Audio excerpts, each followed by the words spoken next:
Hi friends, welcome to Trending Stocks. Kindly subscribe to my channel for the latest market updates and also the multi-bagger tips. So today we are going to discuss about UCO Bank.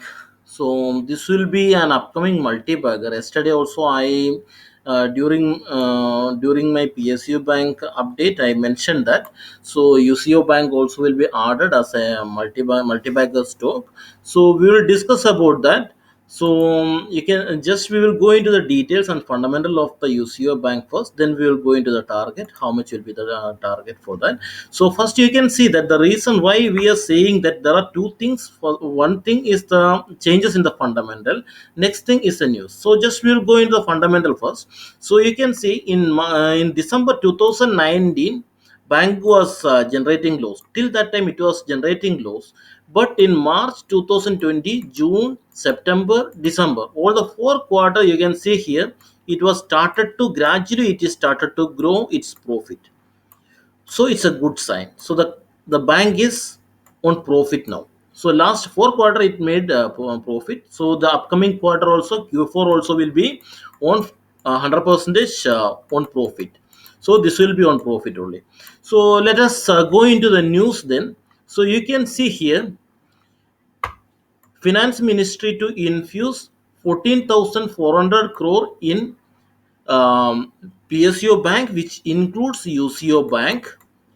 So this is to reduce. That means RBI they have yeah, they put all three banks in this thing PCA, that is called as promptive corrective action.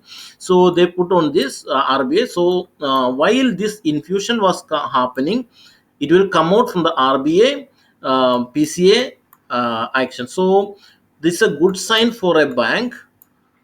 Then that news you can see here, the infusion will be made in the next few days, the source said, adding the biggest beneficiary of this round capital infusion would be the bank that are under prompt corrective action, the PCA.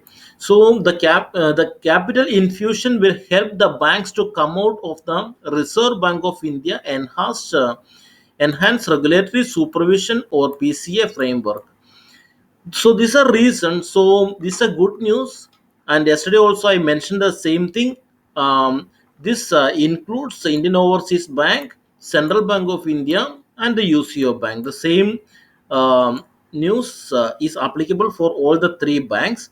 And additional to that, just we will go into this thing. That means bank privatization is happening. So the IOB and Indian Bank, and also Central Bank of India and Bank of Maharashtra. So all the four banks are under bank privatization, and 15th and 16th of March, it means tomorrow and day after tomorrow, the bank union already they announced as a strike.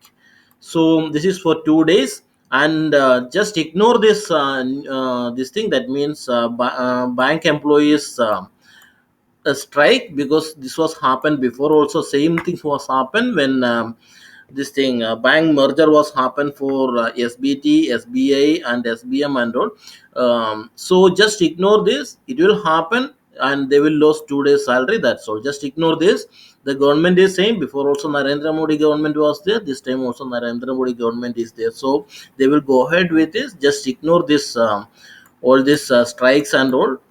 Yeah, it's only just they will lose 2 days salary. That's all.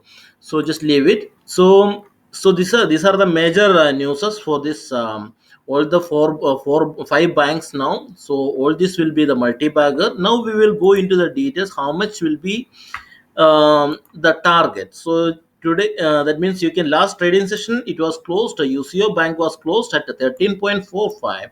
So surely this will reach up to 50 level. So we can expect 50 as a long term target for UCO bank. You can start adding here. Most probably tomorrow, because of the strike and all, you can expect it will not reach up to 20 percentage upper circuit, but surely it will close in positive trend. We can expect up to 7 to 8 percentage in on positive territory. Thank you for watching.